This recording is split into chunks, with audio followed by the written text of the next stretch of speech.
Ladies and gentlemen, the story you are about to hear is true. The names have been changed to protect the innocent. Dragnet.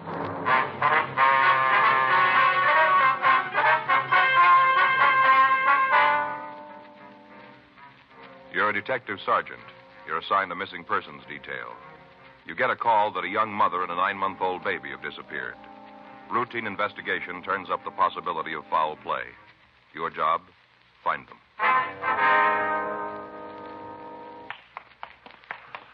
It was Tuesday, August 12th. It was warm in Los Angeles. We were working the day watch out of Homicide Division, missing persons detail. My partner's Frank Smith. The boss is Captain Lorman. My name's Friday. We were on our way out from the office, and it was 10:14 a.m. when we got to 1865 Malabar Street. Manager's apartment. Better try it again, huh? Well, just a minute. I'm moving as fast as I can. Sounds like she's got trouble. yeah. Yeah? Miss Fleischer? Yeah, what do you want? Police officers, ma'am. We'd like to talk to you. Come in. I got to take care of that kid. Thank you very much. Thanks, ma'am. Sit down. I'll be right back. All right, thank you. Sounds like colic to me. All right. Yeah, sounds like colic. Wonder if she's got a hot water bottle. What? Hot water bottle. Put it on the kid's stomach. Makes him feel better. Oh. Both of ours had the colic. Pour out 3 hot water bottles. On 2 kids? No, Joe. We lost the stopper on one of them. Baby's teething, having a rough time. Oh. This is my partner, Frank Smith. My name's Friday. We'd like to ask you some questions about one of your tenants. Oh, which one? Mrs. Shipley. We understand she had apartment 207. Yeah, she did. What about her? Do you know where we can get in touch with her? You ain't got any idea? When did you see her last? Guess it must have been a month ago. Possible you might be able to give us an exact date on that? Well, if I could have done that, I told you right out. I got nothing to hide. Well, we didn't mean to say that you had, Well, ma'am. it sounded like it. It sounded an awful lot like it. I'm going to be honest with you. Yes, ma'am. When Harriet first moved in here, we got along fine. She was all the time wanting me to tell her how to take care of the baby when it came. Yes, ma'am. Go Got ahead. along just fine. Used to have our little cup of coffee in the afternoon. Chummy. Then all of a sudden, it all got different. Well, how was that? Just did. Her husband was overseas. In the Army. I guess Harriet missed him pretty much. Anyway, she was always saying how she did. Wished he could be here when the baby was born. Got terrible depressed. I see. Moody, you know. Yes, ma'am. I did what I could to cheer her up. Used to go up there and we'd sit and talk. Taught her how to knit. Gave her some needles and yarns, a little present. I thought maybe it'd give her something to think about. Kind of take her mind off her and her husband. Didn't do no good. Well, how long had her husband been away, do you know? 4 months this time. He's over in Japan, I think, Army. Mm-hmm. Harriet used to go out once in a while, go down to the show. Seemed like just about every picture she saw made her sadder. I guess that's why she did it. Just got so sad she couldn't take it anymore. Oh, what's that? Tried to kill herself. Shipley? Yeah. I got the kids in bed one night and went up there. I hadn't heard nothing from her that day, so I went up to see how she was. Good thing I did, too. Found her right there in the living room. She cut her wrists. Right away, I called for the doctor, and all the ambulances and police came running around. Took her to the hospital. Big deal. Guess I found her in time, though. They pulled her through. Mm-hmm. I walk up there and find her dying, that far from death's door, and when she comes home from the hospital, what thanks do you think I get? I wouldn't know. Go ahead. Nothing. Not a single solitary word do I get. She's mad. Says I should have left her alone, let her done it. Come in here when she got back and read me off in words that I ain't used to hearing. Uh-huh. I got 5 kids, mister. They take a lot of time, and I ain't got enough to go running around after nobody who don't thank a person for saving their life like that. I called it quits right then. Right at that minute, we were no longer friends. Mm-hmm. When did she make the attempt on her life? Last September. I don't remember the date. I think it was the 2nd. Maybe the 3rd week. I'm not sure about what day it was. Anyway, after I saved her life, she's mad at me. Does she have any people here in Los Angeles, would you know? I never heard her talking none. She's got a sister. I don't know, but I don't know where she is. Don't think Harriet ever said. Well, what did she say to you when she left? She give you any idea where she was going? I didn't even see her. She didn't even come by and say so long. Goodbye, take a jump, nothing. She just left. One night she's here, next morning she's gone. She get any mail while she was here? Yeah. Once in a while she'd get a letter from her husband. Then there was a couple of letters from San Francisco. I don't know who they was from. She take everything with her? All of her personal things? Nothing. Left it all here. Of course, it's not much, but it's all here. I see. Where are the things, ma'am? Downstairs in the basement. I got it all put away in case she ever comes back. Gonna cost her, too. Storage and for me to pack it. I told you it isn't much. Some dresses, a few clothes for the baby, phonograph, couple of records. That's about it. You can see them if you want to. We'd like to take a look at them before we leave. Yeah, sure thing. Can't let you take them, though. I got to collect for the storage. Yes, ma'am. Miss Shipley have any close friends that you know of? Well, not that I know of. Of course, she might have had some down at the Dream Palace. Where's that? Where she worked. Dance hall downtown. She was kind of hostess there. Mm-hmm. That's the name of the place, is it? Dream Palace? Yeah. She might have had some friends down there. None of them ever came here, though. At least if they did, I never saw them. Do you know of any reason that she might have left in such a hurry? Well, not right off, I can't think of one. There was something wrong with her, though, when she came back from the hospital. You know, when she had the baby, she was worried about something. Would you know what it was? No, all I know is that when she'd been home a couple of days, she came down here and asked me to do some work on the apartment. I told her if she wanted anything done, she could do it herself the way she talked to me. Well, what'd she want done? Silliest thing I ever heard of. She didn't have anything to steal. Well? She wanted all the locks on the doors changed.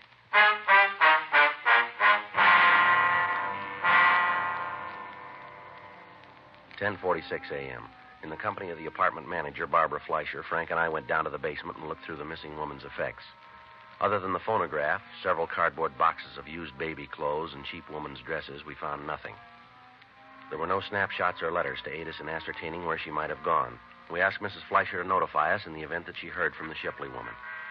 We put in a call to Georgia Street Receiving Hospital and verified the story about the attempted suicide. 11:15 a.m. We checked the phone book for the address of the Dream Palace Dance Hall. It was on the second floor of a large building at the corner of 7th and Margot Streets. On the front of the building were several faded photographs of contest winners with the cups that they'd won and the name of the proprietor, Ernest Lasnik. We went upstairs. It was a large barn-like room with crepe paper birds hanging over the lights. In the rear of the place, at one of the tables, we found Lasnik. He was just eating his lunch. Mr. Lasnik? Yeah? What do you want? I'd like to ask you some questions. We're police officers. My name's Smith. It's my partner, Sergeant Friday. Hi. How are you? Won't shake hands. Got butter all over them. Sit down. Thank you. Care for a sandwich? No, thank you. Well, you do go right ahead. There's all the makings, bread, butter, salami, pickles. Help yourself. No, thanks, Mr. Lasnik.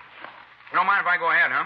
Bunch of kids coming in at 3:30. I'd like to get the place cleaned up before they get here. No, sir, you go right ahead. All right. What do you want to see me about? It's about one of your employees, sir. Yeah? Which one? A girl named Harriet Shipley. Oh, yeah, I remember. She don't work here anymore. She doesn't work here anymore? No. Got any idea where she is? No, I got the slightest. I ain't seen Nadine in about maybe 6 months. No, sir, you don't understand. We're inquiring about a Harriet Shipley. Yeah, I know. I told you. I ain't seen her in 6 months. What's this about Nadine? That's her club name. Oh. See, lots of girls don't like to use their real names. In case the fellow wants to get chummy away from here, it's easier if we don't know the girl's real name. Harriet used Nadine. I understand. You know, we got a bunch of them. When one of the girls leaves, we put the name back in a hat. New girl picks it. Had 14 Nadine since we opened. 27 Altheas. Yes, sir. Do you have any idea where the Shipley girl is? No. Might check her husband. He might know. We understand he was in the Army. Yeah, that's right. He is. Overseas. He should know where his wife is. I'll ask him. Well, we'll probably do that, sir. We thought maybe we could turn her up ourselves. There's been a missing report filed on her. Missing, huh? Who told it? Sir? Who told about her being missing? The report was filed by her mother-in-law. Well, I wish I could help you fellas out. The last time you saw the Shipley girl, she say anything about leaving town? No. Wouldn't be surprised, though. Why do you say that? Well, poor kid was scared to death. Told me she wanted to get away. Do you know what she was frightened about? Yeah, Cliff Bender. That's what she was afraid of, Cliff. Well, who's he? Well, look, I'll tell you the whole thing. Be easier that way. One favor I got to ask you. Yes, sir. You won't tell Cliff I told you. If you come up here, he could tear the place apart easy. You got to promise me you won't tell him. All right, sir. You go ahead. Yeah. Well, Nadine, Harriet, well, she came to work for me about a year and a half ago. Came in and told me she'd had some experience in a dance place in the Midwest. I don't remember the name right off. Probably come to me. Yes, sir. Well, I told her I'd try her, sort of probation. Yes, sir. Well, it worked out fine. End of the week, I put her on permanent. She did real well. A lot of guys got to come in just to dance with her. Wouldn't have nobody else, just Nadine, or Harriet. Well, that's how she met Cliff. He come in one night, fell for it, and they started to go together. I told him I didn't like the idea of girls going out with the customers. Not good business. Didn't make any difference to them, though. They kept right on seeing each other. That's this Bender fella. Yeah. Well, anyway, one night the soldier come in.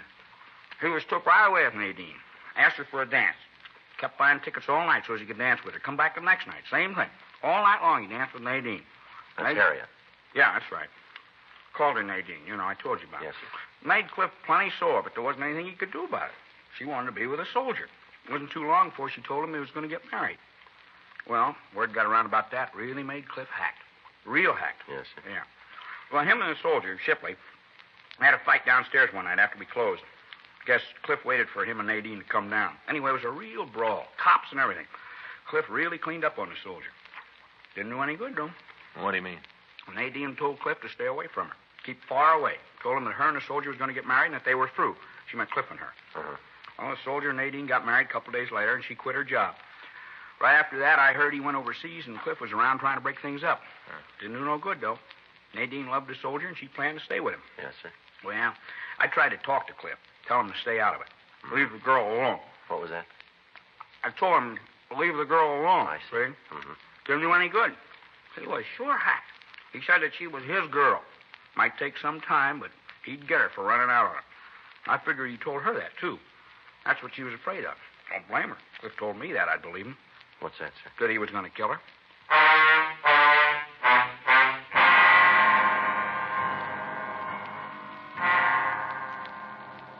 12:26 p.m. After we'd gotten the names and addresses of the employees of the Dream Palace who knew the missing girl, Frank and I went back to the office. We had the names checked through the record bureau, but we found that only one of the 14 people on the list had arrest records. That one was a Cliff Bender, who had been picked up on a charge of suspicion of burglary. However, according to the information on the report, he'd been released because of lack of evidence. We checked the log about the fight Lasnik had mentioned. We found that an FI card had been filed, but that no arrest had been made. We went over to room 45, and we talked with Sergeant Eggenweiler and Sergeant Rubles, the officers who'd handled the burglary case. They told us that in their contacts with Bender, he was sullen and uncooperative. They told us that he'd been seen in the company of known criminals. They also told us that, in their opinion, they considered the man dangerous. We checked his last known address, but we found that he'd moved in July, leaving no forwarding address. While Frank and I checked out the rest of the missing girl's friends and acquaintances, Sergeant Graham and Cliff Bailey tried to check on Bender. We talked to everybody on the list we'd gotten from Ernest Lasnik, but none of them could give us any idea where we might find the Shipley girl. Most of them, however, told us about the threat that Bender had made against her life and expressed the opinion that he was responsible for her disappearance. The next day, Wednesday, August 13th, Frank and I went by communications. Then we checked back into the office. I tell you, the mother-in-law of that missing girl called again this morning. No, you didn't. And she wanted to know how we were doing, what progress we'd been able to make. Well, what'd you tell her? Well, I filled her in on what we found. I didn't tell her about Bender, though. Just said we thought we'd be able to find the girl. Mm-hmm. You talked to her when she made the original report, didn't you, Joe? Yeah. What'd you think? Well, how do you mean? Well, isn't there something there that's a little off base to you? I don't know what you're trying to get at. Well, it just seems to me that she doesn't care if we find her daughter-in-law or not. All she cares about is the kid. Well, yeah, I kind of got that idea myself. The way she talked, doesn't seem that she and the girl got along too well, does it? No. It just seems like there's something she isn't telling us. I don't know what it is. I asked her this morning if she'd heard from her son, if he knew anything about where his wife might be. What'd you say to that? Well, she told me she didn't want to bother him, make him worry. Wouldn't even tell me his mailing address. Said she didn't want him alarmed unless there was a reason. No, the way I see it, his wife being gone is reason enough. Yeah, that's the way it seems to me, and I told her that. She said our job was just to find the girl and the baby, and that's all. Cooperation like that isn't going to make it any easier, is it? We can only do so much if she isn't going to help us. No, it doesn't make a lot of sense. Her filing the report and then holding out information. Yeah. I may better get over and talk to her again. See if we can get the whole story. How about Graham and Bailey? You heard from them? No, there's a note in the book. They got a lead on Bender. Graham said they were going to run it down for us this morning. Uh-huh. What time you got now? 9:43. I want to talk to the skipper. Make arrangements to put a picture of the Shipley girl on suspects wanted this afternoon. Might be able to turn something, huh? Sure, a lot of loose ends. Yeah, I get it. Missing persons Friday. Yeah, Graham. Mm-hmm. Where? Well, what'd she say? Mm-hmm. Yeah, well, that's about the same. What? Yeah. Well, you want to call the crime line? Right. No, we'll meet you out there right away. Right, bye. Well, they found where Bender was living. What do you mean was? Checked out last June, about the same time the Shipley girl disappeared. Landlady hasn't seen him since. Guys came up with something else. Yeah. A couple of shirts for a baby. Uh-huh. Bloodstains all over him.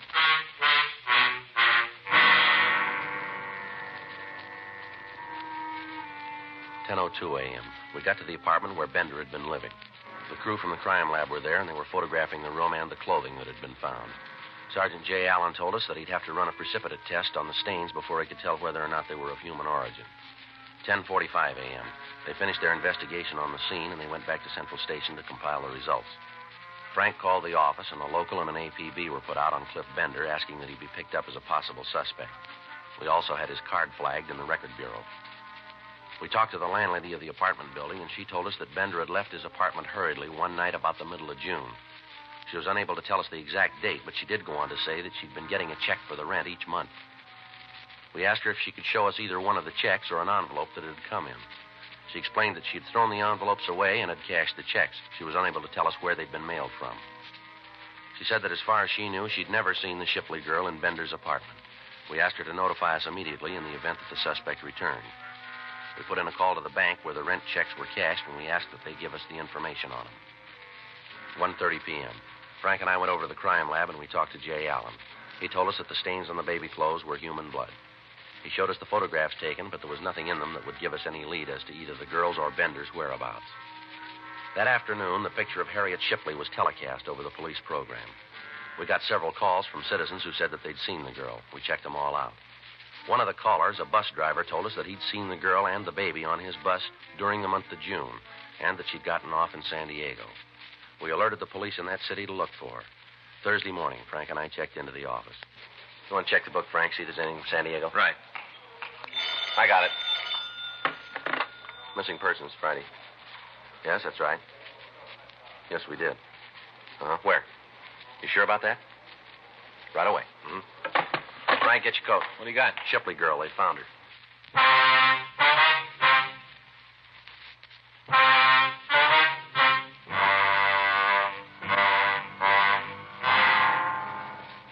The call had come from a nurse at the State Mental Hospital in Camarillo.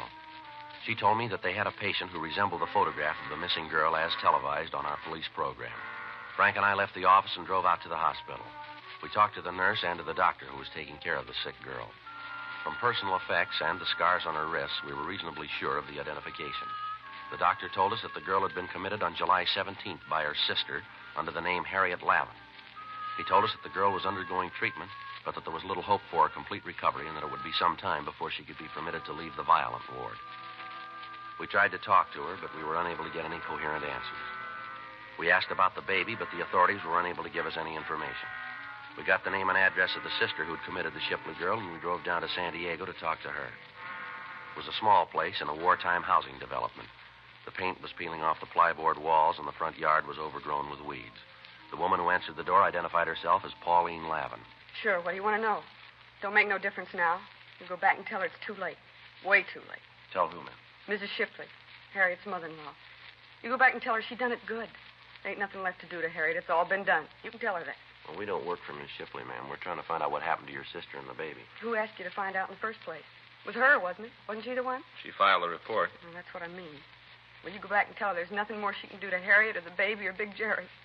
Nothing at all she can do. Where is the baby, ma'am? He's not here. Do you know where he is?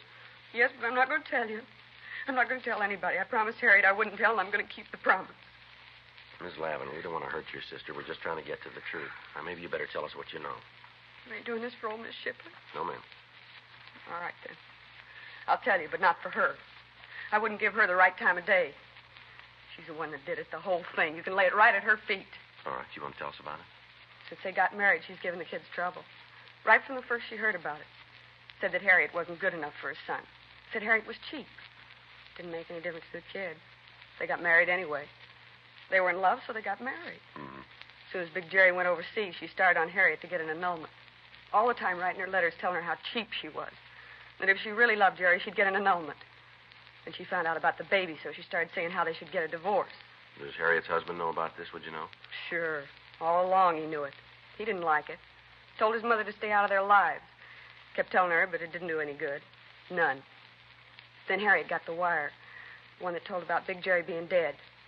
Almost killed her. I thought it was going to. They was really in love. It isn't often you see something like them, too. Real love. The kind you live, not the kind you talk about. Mm-hmm. One night, right after she got the wire, she got a phone call from San Francisco.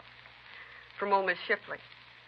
She told Harriet that she was going to the court to take the baby away from her. Said she could prove Harriet wasn't a good mother and she didn't deserve to have the baby. Was Harriet living here at the time? No. Well, she'd come down every weekend, but she wasn't living here. There was a guy up in L.A. that was giving her trouble. A fella named Bender, I think. He was with her when she tried to kill herself. He ran out so he wouldn't get mixed up in it. He was always giving Harriet trouble, so she left one night to get away from him and old Mrs. Shipley. She came down here and said that she just wanted to be left alone with her baby. That's not a lot to ask, is it? Just to be left alone? No, ma'am. It was for old Mrs. Shipley. She just wouldn't let Harriet alone. Kept after her saying how she was going to take away the baby. How Harriet was an unfit mother. Kind of got on her mind. Finally, there wasn't much else she was thinking about but how to keep her baby. She went out walking one night. Took the baby with her. Rained. Rained real hard. I guess the baby took cold. Anyway, the next day he came down with a bad fever. A couple days later, he was dead. Not even a year old, and he was dead. Mm-hmm. You want to go on? Harriet sat around for a week. Didn't say anything. Didn't do nothing, just stare at the wall. Didn't even cry. Just sat and looked at the wall. And all of a sudden, she just fell apart. I called the doctor. He said it was a breakdown and said I should have her committed. I signed the papers, and that's where she is. I went up to see her. She didn't even know me. I'm her sister, and she didn't even know me. So you just tell old Miss Shipley how she did good. You just tell her what she did to my sister. Tell her how the baby's dead, and she's finally got what she wanted, because now Harriet hasn't got the baby. Nobody's got him. Nobody's got him. Nobody. Come on, Frank. Yeah.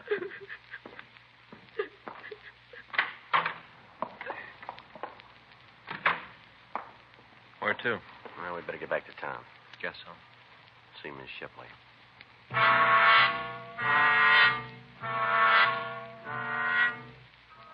We got back to Los Angeles at 9:30 p.m.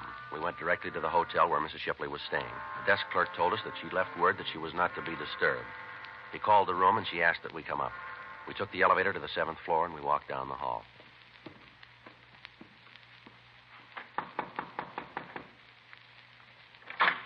Good evening, Sergeant Friday. Officer Smith, come in. Thank you. Thank you, ma'am. We're just having a drink. May I fix you one? No, thank you. How about you, Mr. Smith? No, thank you. You don't mind if I go ahead? No, ma'am, not at all. Just sit down, and I'll be right with you. Thank you. Desk clerk said it was important. Yes, ma'am. You found my daughter-in-law Yes, ma'am? and the baby. Where is he? Is he still with her? No, ma'am, he's not. Where is he? Your daughter-in-law's pretty sick, Miss Shipley. Oh, Yes, ma'am. She's in the state hospital up at Camarillo. Camarillo. Yes, ma'am. That's a mental hospital, isn't it? That's right. Well, I'm sorry to hear about Harriet, but I knew she wasn't very stable. Why didn't you tell us your son was dead, Mrs. Shipley? I didn't think it had any bearing on the thing. What difference does it make? You don't seem to be very interested in his wife. I'm going to be honest with you, Sergeant. I'm not. Not in the least interested in what she does or where she is. I never did feel she was the right girl for my son. Never. When the baby was born, I tried to go along with it. I tried to be nice to her, and she wouldn't have it. She wouldn't even be friendly. She poisoned my son, turned him against me. She's a terrible woman. Just terrible. Whatever's happened to her is just exactly what she's got coming. Naturally, I'm sorry it's the way it is, but there's nothing I can do. All I'm interested in right now is my grandchild. I want him. And if I have to go to court to get him, then I'll do it that way. That won't be necessary, ma'am. Where is he? I'd like to go and get him now that Jerry's wife can't take care of him. He's dead, ma'am. If this is some kind of a joke that you're making up to help my daughter-in-law keep him, it won't work. It's no joke. It's the truth. He died in a hospital in San Diego. It's not right. It's not right that he's dead. She did this. Harriet. She did it to get even with me. I know she did. We're sorry, Miss Shipley. First my husband, then Jerry. I haven't got anybody. I'm all by myself. There isn't anybody in the world who cares. Nobody. No, we're sorry, Miss Shipley. I wish there was something we could do. No, you're not. You're like the rest of them. But it's Harriet. She's the one. Nobody else to consider in this mess. Just her. What about the baby?